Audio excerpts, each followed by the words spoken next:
دوسری طرف چنگیز خان نے اپنے چھوٹے بیٹے تولی خان کو ہرات شہر کی بغاوت فرو کرنے کے لیے بھیجنے کے ساتھ ساتھ ایک اور لشکر بھی مقرر کیا جس کی تعداد کافی زیادہ تھی، اور اس کے ذمے یہ کام لگایا کہ سلطان جلال الدین اور نظام الدین کو کسی بھی صورت ایک دوسرے سے ملنے نہ دیا جائے۔ جہاں تک تولی خان کا تعلق ہے تو وہ ایک جرار لشکر لے کر ہرات شہر کی طرف بڑھا۔ تولی خان ظلم کرنے اور وعدہ خلافی کرنے میں اپنے باپ چنگیز خان سے بھی آگے نکلا۔ مورخین لکھتے ہیں کہ ایک خراسانی شہزادہ اپنے حالات زندگی میں لکھتا ہے، میں اس زمانے میں اپنے قلعے میں رہا کرتا تھا جو ایک اونچے سنگلاخ کوہستانی سلسلے پر واقع تھا۔ یہ خراسان کے بڑے قلعوں میں شمار ہوتا تھا۔ یہ قلعہ میرے آباء و اجداد کے تصرف میں تھا، جبکہ اس علاقے کے لوگ مشرف با اسلام ہوئے تھے۔ چونکہ یہ قلعہ صوبہ کے مستقر کے قریب تھا، اس لیے یہ ان کے مفرور قیدیوں اور منگولوں کے ہاتھوں اسیری یا موت سے پناہ گزین باشندوں کے لیے پناہ گاہ کا کام دیتا تھا۔ مورخین مزید لکھتے ہیں کہ کچھ عرصہ بعد منگول اس قلعے کے سامنے نمودار ہوئے۔ جب انہوں نے دیکھا کہ اس قلعے کو سر کرنا مشکل ہے تو وہ اس شرط پر محاصرے سے دستبردار ہونے پر تیار ہوئے کہ اس کے عوض انہیں سوتی کپڑے کے 10,000 لبادے اور بہت سی دیگر وافر اشیاء اور ساز و سامان دیا جائے۔ حالانکہ وہ اس وقت نیشاپور کی تسخیر کے بعد مال غنیمت سے لدے ہوئے تھے۔ مورخین کا کہنا ہے کہ وہ اس پر راضی ہو گیا۔ جب یہ سوال پیدا ہوا کہ خراج کا سامان منگولوں تک کون لے کر جائے گا تو اس کے لیے کوئی تیار نہ ہوا، کیونکہ سب جانتے تھے کہ چنگیز خان کا معمول یہ تھا کہ جو کوئی منگولوں کے ہاتھ لگتا تہہ تیغ کر دیا جاتا تھا۔ آخر 2 ضعیف العمر آدمی اس کام کے لیے تیار ہوئے۔ اپنے بال بچوں کو وہ قلعہ دار کے حوالے کر گئے کہ اگر وہ قتل کر دیے جائیں تو ان کے اہل و عیال کی کفالت کا ضامن قلعہ دار ہوگا۔ چنانچہ یہی ہوا۔ واپس جانے سے پہلے منگولوں نے ان دونوں بوڑھوں کو قتل کر دیا۔ اس لشکر کی کمانداری تولی خان کر رہا تھا۔ مورخین لکھتے ہیں کہ بہت جلد یہ وحشی سارے خراسان میں پھیل گئے۔ جب یہ کسی ضلع میں پہنچتے تو آگے آگے اس علاقے کے دہقانوں کو کاتے، اور جب کسی شہر کا محاصرہ کرتے تو قیدیوں کو منجنیقوں اور محاصرے کے ساز و سامان کی تیاری کے لیے استعمال کرتے۔ ہر طرف خوف و ہراس اور ویرانی طاری تھی۔ جو قید ہو جاتا تھا وہ اس شخص کے مقابلے میں زیادہ مطمئن ہوتا جو اپنے گھر میں اس ششپنج میں رہتا کہ معلوم نہیں محاصرے کے بعد اس کا انجام کیا ہونے والا ہے۔ منجنیقوں پر غلامی سے کام لینے کے لیے سردار اور امیر بھی اپنے سپاہیوں اور غلاموں کے ساتھ ہنکائے جاتے۔ جو منگولوں کے حکم کی تعمیل نہ کرتا بلا استثناء موت کے گھاٹ اتار دیا جاتا۔ مورخین مزید لکھتے ہیں کہ خراسان کے زرخیز علاقوں پر حملے کے لیے بھی چنگیز خان نے اپنے سب سے چھوٹے بیٹے تولی کو، جو امیر جنگ بھی تھا، اس کا سپہ سالار بھی، حکم دیا تھا کہ وہ ہرات شہر کو فتح کرنے کے ساتھ ساتھ جلال الدین خوارزم شاہ کو بھی تلاش کرے۔ مورخین مزید لکھتے ہیں کہ جلال الدین تو تولی کے ہاتھ نہ آیا، مگر تولی نے دوسرے علاقوں پر یوں ہی حملہ آور ہو کر مسلمانوں کی کئی آبادیوں کو بیابان کر کے رکھ دیا۔ تولی کے مکر و فریب اور اس کی وعدہ خلافی اور وحشت سے متعلق مورخین ایک اور واقعہ بھی بیان کرتے ہیں۔ وہ کہتے ہیں جس وقت منگولوں نے مرو شہر کا محاصرہ کیا تو اس محاصرے میں چنگیز خان کے اپنے محافظ دستے کے 1000 چنے ہوئے منگول مارے گئے تھے، اور اس واقعے سے تولی کے غیظ و غضب کی کوئی انتہا نہ تھی۔ تولی مرو کی فصیلوں پر پہم حملے کرتا رہا۔ اس نے خندق کے اطراف ریت کی دیوار سی لگائی اور حملے سے پہلے تیروں کی بوچھاڑ کرتا رہا۔ 21 دن تک یوں ہی سخت لڑائی ہوتی رہی۔ اس کے بعد جب لڑائی ذرا مدھم ہوئی تو منگولوں کے پاس ایک امام کو بھیجا گیا، جس کی بڑی خاطر تواضع ہوئی اور اسے واپس حفاظت سے شہر میں پہنچا دیا گیا۔ مورخین لکھتے ہیں کہ معلوم ہوتا ہے کہ یہ امام شہریوں کی طرف سے نہیں گیا تھا، بلکہ اسے قلعہ دار نے بھیجا تھا، جس کا نام مجیر الملک تھا۔ مطمئن ہو کر قلعہ دار چاندی کے ظروف اور مرصع لبادوں کے بے شمار تحائف لے کر تولی کی خدمت میں حاضر ہوا۔ مورخین لکھتے ہیں کہ تولی مکر و فریب میں طاق تھا۔ اس نے ایک اعزازی خلت قلعہ دار مجیر الملک کے لیے بھیجی اور اپنی خیمہ گاہ میں آ کر کھانا کھانے کی دعوت دی، اور وہاں اس نے ایرانی قلعہ دار کو یقین دلایا کہ اس کی جاں بخشی کر دی جائے گی۔ تولی نے یہ تجویز بھی پیش کی کہ اپنے دوستوں اور چنے ہوئے ساتھیوں کو بھی بلا لو، میں ان کو اعزاز اور منصب بخشوں گا۔ مجیر الملک نے ایک خدمتگار کو بھیج کر قریبی دوستوں کو بلا بھیجا اور وہ بھی اس ضیافت میں قلعہ دار کے پاس آ بیٹھے۔ تولی نے اس وقت مرو کے 600 امیر ترین آدمیوں کی فہرست مانگی اور قلعہ دار اور اس کے دوستوں نے فرما برداری کے ساتھ یہ فہرست اس کو لکھ کر دی۔ اس میں شہر کے متمول ترین زمینداروں اور تاجروں کے نام شامل تھے۔ پھر مجیر الملک نے وحشت کے عالم میں دیکھا کہ منگولوں نے اس کے تمام ساتھیوں کا گلا گھونٹ دیا۔ پھر تولی کے سالاروں میں سے 600 آدمیوں کی اس فہرست کو لے کر مرو کے قلعے کے دروازے پر گیا۔ فہرست قلعہ دار کے قلم سے لکھی ہوئی تھی اور اس نے قلعہ دار کے نام پر ان 600 آدمیوں کو طلب کیا۔ رفتہ رفتہ یہ 600 آدمی بھی آ گئے، انہیں حراست میں لے لیا گیا۔ اب منگولوں نے قلعے کے دروازے پر قبضہ کر لیا اور اس کے سوار دستے مرو کی گلیوں میں گھسے۔ شہر کے سارے باشندوں کو اپنے اہل و عیال سمیت میدان میں نکلنے کا حکم دیا گیا اور یہ حکم دیا کہ جتنا سامان اپنے ساتھ لے جا سکتے ہیں لے جائیں۔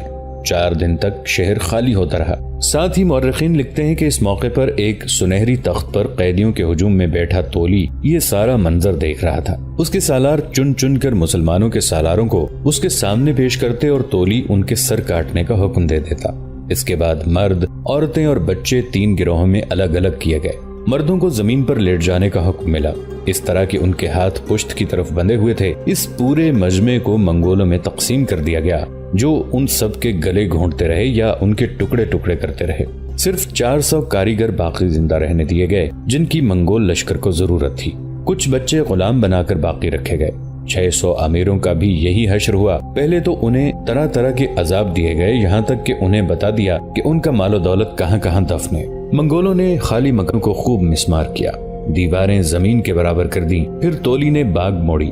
سارے شہر میں 5000 مسلمان زندہ بچے جو تہ خانوں کی نالیوں میں جا چھپے تھے، لیکن یہ بھی زیادہ دیر نہیں بچنے پائے۔ تولی خان کے کچھ لشکری شہر کو پھر واپس آئے۔ ان لوگوں کا کھوج لگا کر انہیں بھی قتل کر دیا گیا اور اس شہر میں ایک انسان بھی تولی نے باقی نہ رہنے دیا۔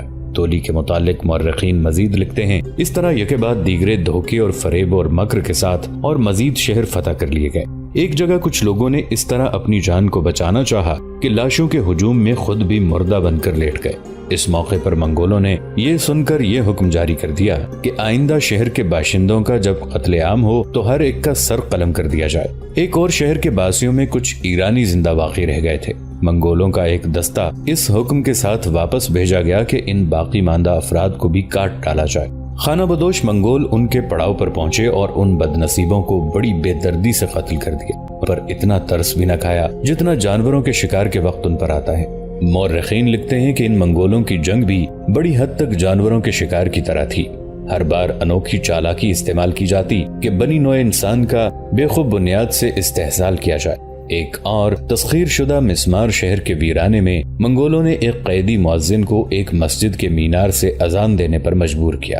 جو مسلمان جانیں بچا کر کہیں چھپے ہوئے تھے یہ سمجھ کر باہر نکل آئے کہ خونخوار منگول چلے گئے ہیں۔ اس طرح جب وہ باہر نکلے منگولوں نے ان کا بھی قتل عام شروع کر دیا۔ اس کے علاوہ منگول جب کسی شہر کو مسمار کر کے آگے بڑھتے اس کے نواح میں اناج کی کتنی فصلیں ہوتی انہیں کچل یا جلا ڈالتے تاکہ اگر کچھ لوگ ان کی تلواروں سے بچ گئے ہوں تو فاقہ کر کے مر جائیں۔ اور گنج شہر جہاں منگولوں کو طویل محاصرے کی صعوبت برداشت کرنا پڑی، انہوں نے یہاں تک زحمت اٹھائی کہ شہر کے پیچھے دریا پر بند باندھ کر اس کا راستہ اس طرح بدلا کہ شہر کے مکانوں اور دیواروں کے ملبے تک سیلاب کی زد میں آ گئے۔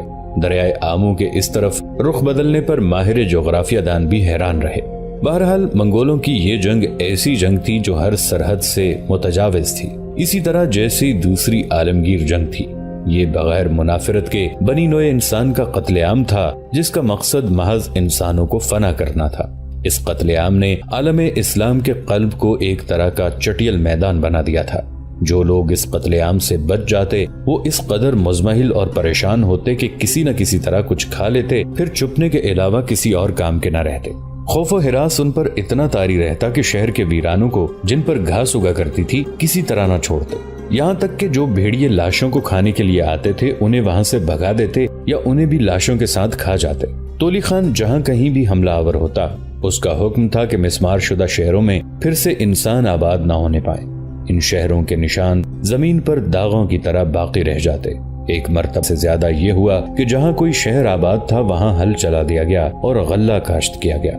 بقول مورخین ان خانہ بدوشوں کے نزدیک انسانی زندگی کی قیمت اس زمین سے کم تھی جس پر غلہ اگتا اور جس پر درندے چلتے پھرتے تھے۔ چنگیز خان بغاوت کی تحریک کو شروع سے ہی مفلوج کر دینے کا حامی تھا۔ قبل اس کے کہ اس کے خلاف کوئی مزاحمت کرے وہ اس کا سدباب کر دیا کرتا تھا۔ وہ کسی طرح کے رحم کا قائل نہیں تھا اور یہی فطرت، یہی عادت اس کے بیٹے تولی خان کی بھی تھی۔ چنگیز خان کی طرح تولی خان نے بھی اپنے سالاروں سے کہا تھا، خبردار دشمنوں پر رحم نہ کھانا بجوز اس کے کہ جس کے لیے میں خاص طور پر حکم دوں۔ اس طبیعت کے آدمی محض ظلم اور تعدی سے اپنا فرض پہچانتے ہیں۔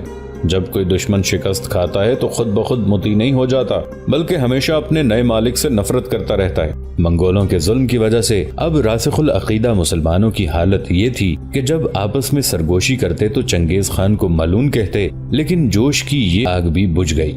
اہل اسلام کا ایک حقیقی سردار جلال الدین خوارزم شاہ اب جگہ جگہ سرگرداں تھا، اس لیے کہ عالم اسلام کا قلب خوارزم شہر مسمار ہو چکا تھا۔ جلال الدین خوارزم شاہ جو اکیلا یہ صلاحیت رکھتا تھا کہ دنیا بھر کے مسلمانوں کو یکجا کر کے حملہ آوروں کے مقابلے کے لیے میدان میں آئے، چنگیز خان نے اب اس کے راستے مسدود کرنا شروع کر دیے تھے۔ بہرحال چنگیز خان نے تولی خان کو ہرات کی طرف بھیجنے اور بڑے لشکر کے ذمے یہ کام لگانے کے بعد کہ جلال الدین اور نظام الدین آپس میں ملنے نہ پائیں، گرمیاں گزارنے کے لیے کوہ ہندوکش کا رخ کیا۔ مورخین لکھتے ہیں کہ چنگیز خان اپنے لشکر کے بڑے حصے کے ساتھ کوہ ہندوکش کی شجر پوش بلندیوں پر چلا گیا، جس کے نیچے تپتی ہوئی وادیاں تھیں۔ یہاں اس نے اپنے لشکر کو آرام کے لیے پڑاؤ ڈالنے دیا۔ قیدیوں کو اس نے گندم کی کاشت پر لگایا۔ ان قیدیوں میں امیر، قاضی اور غلام سبھی قسم کے لوگ شامل تھے۔ بہرحال جس جگہ چنگیز خان نے قیام کیا، وہاں اس کے لشکریوں نے پامال درباروں کے ریشمی شامیانوں میں کوئی مہینہ بھر آرام کیا۔ ترکوں اور ایرانی امراء کے بیٹے ان کی ساقی گری کرتے تھے۔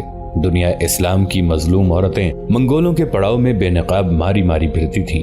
گیہوں کے کھیت میں کام کرنے والے مزدوروں کو وحشت زدہ آنکھوں سے دیکھتے ان کاشت کرنے والوں کے پاس ستر پوشی کے لیے چیتھڑے مشکل سے واقع رہ گئے تھے، اور جب منگول لشکری انہیں کھانا کھانے کا حکم دیتے تو وہ بیچارے کتوں کے ساتھ بچے کچے کھانے کے لیے چھینا جپٹی شروع کر دیتے تھے۔ اس جگہ قیام کے دوران چنگیز خان کو ایک مصیبت کا سامنا بھی کرنا پڑا۔ مورخین لکھتے ہیں کہ ان علاقوں میں جگہ جگہ ادھر ادھر وحشی ترکمان پناہ لیے ہوئے تھے۔ وہ وحشی ترکمان جو قافلوں کی راہزنی کا کام کیا کرتے تھے، کوہستانوں کی چوٹیوں سے اتر کے آتے اور منگولوں کے اندر مل جل جاتے اور بڑی حیرت سے سونے چاندی اور مرصع ملبوسات کو گھور کر دیکھتے، جو انبار در انبار خیموں کے سائے میں پڑے ہوتے تھے کہ گوبھی پہنچائے جائیں۔ یہاں مریضوں کے علاج کے لیے طبیب بھی تھے۔ ان وحشی خانہ بدوشوں کے لیے طبیب بڑی نادر جنس تھا۔ علماء بھی تھے جو خطا کے حکماء سے بحث و مباحثہ کرتے اور صحرائے گوبی کے غارت گر مروت اور بے تعصبی سے ان کے مناظرے سنتے، جو آدھے ان کی سمجھ میں آتے اور آدھے نہ آتے، اور انہیں اس کی پرواہ بھی نہیں تھی۔ اب چنگیز خان کے سامنے ایک وسیع اور عظیم الشان سلطنت کا نظم و نسق تھا۔ روس کے میدانوں میں اس کے بھیجے ہوئے سالار سوبدائی کی طرف سے قاصد آئے، اور ان قاصدوں نے چنگیز خان کو اس کے بیٹے جوچی اور سالار سوبدائی کی مغرب کی سرزمینوں کی طرف ان کی فتوحات سے آگاہ کیا۔ اب چنگیز خان کے سامنے ایک اور کام بھی آن پڑا تھا، اور یہ کام اس نے ہندوکش کے مقام پر قیام کے دوران پورا کر لیا تھا۔ یہ کام کچھ اس طرح کا تھا کہ دراصل مسلمانوں کے علاقوں میں منگولوں کو مال غنیمت اور خزائن کے ڈھیر ملے تھے، جنہیں کسی نہ کسی طریقے سے چنگیز خان اپنے مرکزی شہر قراقرم کو منتقل کرنا چاہتا تھا۔ لیکن منگولوں نے جو شاہراہوں پر سفر کرنے کے لیے پرانا نظام قائم کر رکھا تھا، وہ زیادہ محفوظ نہیں تھا۔ اس بنا پر چنگیز خان یہ محسوس کرنے لگا کہ شاہراہوں پر کوئی نیا نظام قائم کیا جائے، تاکہ جو سامان وہ اپنے مرکزی شہر قراقرم کی طرف بھیجے، راستے میں کوئی لشکر یا ڈاکوؤں اور چوروں کا کوئی گروہ اس پر حملہ آور ہو کر اس کی لوٹ مار کا باعث نہ بنے۔ منگولوں کا پرانا طریقہ یہ تھا کہ ایک پڑاؤ سے دوسرے پڑاؤ تک ایک سوار خبریں پہنچایا کرتا۔ جب کوئی آدمی گھوڑا دوڑاتا ہوا آ کر جنگ کا بلاوا یا کوئی اور خبر سناتا تو لشکر میں سے کوئی نہ کوئی اپنے گھوڑے پر زین کستا اور یہ خبریں دور دراز دستوں تک پہنچا آتا۔ ان قافلوں کو دن بھر میں 50-60 میل کی مسافت طے کرنے کی عادت تھی، لیکن اب چونکہ چنگیز خان کی فتوحات کا حلقہ بہت وسیع ہو گیا تھا تو اس کی بھی ضرورت پیش آئی کہ پیغام رسانی کے کام کی اصلاح کی جائے۔ شروع میں تو اس کی حکومت کی اور فوری ضروریات کی طرح پیغام رسانی اس کے لشکر کے لیے تھی۔ جس راستے سے لشکر گزرتا اس پر کچھ فاصلے سے باقاعدہ پڑاؤ قائم کیے جاتے۔ اس میں تبدیلی کی گئی۔ ہر پڑاؤ میں گھوڑوں کی ایک خاص تعداد سائسوں کی تحویل میں چھوڑی جاتی اور چوروں کے مقابلے کے لیے لشکری بھی وہیں چھوڑ دیے جاتے۔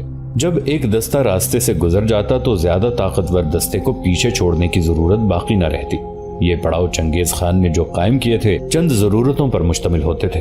ان کے پاس گھوڑوں کے گھاس چرنے کے لیے کھلیان اور سرما کی غذا کے لیے جو کے تھیلوں پر مشتمل سامان ہوتا تھا۔ غالباً چنگیز خان 100 میل کے فاصلے پر پڑاؤ قائم کیا کرتا تھا۔ یہی قافلوں کی شاہراہ تھی جہاں پڑاؤ قائم کیے گئے تھے، اور اسی راستے سے خزانہ دار چنگیز خان کے مرکزی شہر قراقرم کو ہیرے جواہرات، سونے کے زیور، میناکاری سے مرصع ظروف اور بدخشاں کے بڑے بڑے لال لے جایا کرتے تھے۔ انہی شاہراہوں سے لشکر کا لوٹا ہوا مال غنیمت گوبی بھیجا جاتا۔ ان قبائلی دیہاتوں کو دن بدن زیادہ حیرت ہوتی کہ ہر مہینے عجیب و غریب نوادرات غیر معلوم علاقوں سے بڑی تعداد میں قراقرم ہو جاتے۔ خاص طور پر حیرت اس وقت ہوتی تھی جب گوبی کے لشکر، جنہوں نے خراسان یا وسط ایشیا کی زمین سے گرے ہوئے سمندر کے کنارے لڑائیاں لڑی تھی، واپس ہوئے تھے اور یورتوں میں آگ کے پاس بیٹھ کر انہوں نے لشکر کے کارنامے اور ناقابل یقین فتوحات کے احوال بیان کرنے شروع کیے تھے۔ جو لوگ سامان لے کر قراقرم جاتے، ان سے قراقرم میں قیام کرنے والے منگول نئی نئی کہانیاں سنتے۔ وہ قراقرم کے دروازوں پر ہر روز مال و دولت کا انبار اترتے دیکھتے تھے۔ منگولوں کی عورتیں آرائش و زیبائش کا غیر معمولی سامان پا کر خوشی سے جھوم اٹھتی تھی۔ یہ وہ سامان تھا جو انہوں نے کبھی خواب میں بھی نہیں دیکھا ہوتا تھا۔ سامان لے جانے والے یہ منگول جب صحرائے گوبی کے چرواہوں یا یہاں وہاں قیام کرنے والے اپنے منگول بھائیوں کے سامنے اپنی زین کے تھیلوں سے کسی شہزادے کی کوئی قیمتی چیز نکال کر انہیں دکھاتے تو وہ دنگ رہ جاتے تھے۔ منگول اب چنگیز خان کو بوگدو یعنی ایک قابل عزت شخص خیال کرنے لگے تھے، یعنی وہ جسے دیوتاؤں نے بھیجا ہے، وہ جس نے قانون بنایا ہے۔ یہ اس کی مرضی تھی کہ زمین کے جس حصے کو چاہے فتح کرے۔ اس کے علاوہ چنگیز خان خود بھی اپنی فتوحات کو ہرگز آسمانی تحفہ نہیں سمجھتا تھا۔ ایک مرتبہ سے زیادہ اس نے کہا تھا کہ آسمان پر ایک ہی سورج ہے، آسمان میں ایک ہی طاقت ہے، زمین پر ایک ہی خاقان رہ سکتا ہے۔ اس کی ان فتوحات کی وجہ سے اس کی بدھ رعایا اس کی عظمت یا پرستش کرنے لگی تھی، اور وہ اپنے آپ کو اس قابل سمجھتا تھا۔ مسلمان اسے قہر الہی سمجھتے تھے، یہ لقب بھی اس نے قبول کر لیا تھا۔ جب وہ یہ دیکھتا کہ قہر الہی بننے سے اس کا کام نکلے گا تو وہ مسلمانوں کے اس عقیدے کو اور پختہ کر دیتا تھا۔ وہ نجومیوں کی پیشگوئیاں سنتا مگر کرتا وہی جو اس کی اپنی تجویز ہوتی۔ وہ قطعاً تقدیر کا قائل نہ تھا، نہ اس نے خدائی کا دعویٰ کیا۔ جب نصف دنیا پر حکومت کرنے کا مسئلہ پیش آیا تو اس نے اسی صبر و استقلال سے اس مقصد کی طرف توجہ دی جیسے وہ اپنی جوانی میں ایک بھٹکا ہوا گھوڑا ڈھونڈنے نکلا تھا۔ چنگیز خان مسلمانوں یا دوسرے لوگوں کے دیے ہوئے خطابات کو محض کاروبار کے نقطہ نظر سے جانچتا تھا۔ ایک مرتبہ اس نے حکم دیا کہ سرحد سے ایک مسلمان شہزادہ کو خط لکھا جائے۔ یہ خط ایک ایرانی منشی نے لکھا اور ایران کے ذوق کے لحاظ سے تمام مرصع خطابات خوشامد کے لہجے میں لکھے۔ جب یہ خط چنگیز خان کو سنایا گیا تو وہ مارے غصے کے آپے سے باہر ہو گیا اور چلا کر حکم دیا کہ اس خط کو پرزے پرزے کر دیا جائے۔ خط کے پرزے کرنے کے بعد اس نے خط لکھنے والے منشی سے کہا، تو نے بڑی حماقت کا خط لکھا ہے۔ جس کو خط لکھا جا چکا ہے وہ سمجھے گا کہ میں اس سے ڈرتا ہوں۔ مسلمانوں کے وسیع علاقے فتح کرنے کے بعد چنگیز خان نے اپنے لشکریوں کے درمیان رابطہ قائم رکھنے کے لیے پرانی شاہراہوں اور راستوں کو باہم مربوط کیا۔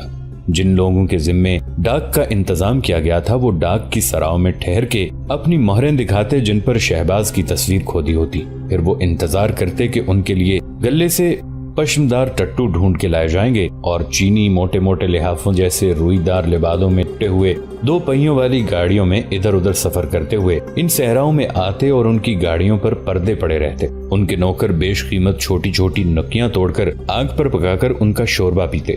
یہ پرانے دور کی چائے تھی۔ اب جب کہ وسیع علاقے چنگیز خان نے فتح کر لیے تھے اور ان علاقوں کے اندر شاہراہیں تھیں، اب منگول ان شاہراہوں کے مالک تھے۔ بڑے قصبوں میں ایک داروغہ مامور کیا جاتا تھا جو سڑک کا افسر اعلیٰ ہوتا تھا، جو اپنے علاقے کا مطلق العنان حاکم ہوتا تھا۔ داروغہ کے پاس ایک منشی ہوتا جو لکھتا جاتا کہ کس سرائے میں کون کون سے لوگ آئے اور کون سا مال و اسباب کس راستے سے گزر کر منگولوں کے مرکزی شہر کی طرف گیا۔ ہر سرائے میں بہت تھوڑے محافظ ہوتے، وہ سرائے کے حاکم کے گرد و پیش خادموں کی طرح رہتے۔ ان کے فرائض بہت مختصر تھے، قریب کے علاقوں سے جس چیز کو فراہم کرنے کا موقع ملتا وہ فوراً فراہم ہو جاتی۔ مقامی لوگ جب کسی منگول کو گھوڑے پر سوار، کندھے پر ہلکا سا نیزہ رکھے، چمڑے کی زرہ پہنے، سمور یا ہرن کے چمڑے لبادہ پہنے دیکھتے تو سب اس کا حکم سننے کے لیے متوجہ ہو جاتے، اس کی ہر بات مانتے۔ یہ سرائیں گویا منگولوں کا مسکن بن گئی تھی۔ مورخین مزید لکھتے ہیں کہ ان سراؤں میں قیدی مسلمان کاریگروں کے تھکے ماندہ قافلے قراقرم جاتے ہوئے دم لینے کو ٹھہرتے۔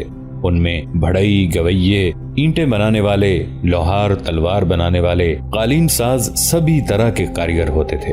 زمین سے گھرے ہوئے سمندر کے نواح کے ریگستانوں کو پار کرتے ہوئے یہ سردی اور تھکن سے کامتے اور لڑکھڑاتے جاتے۔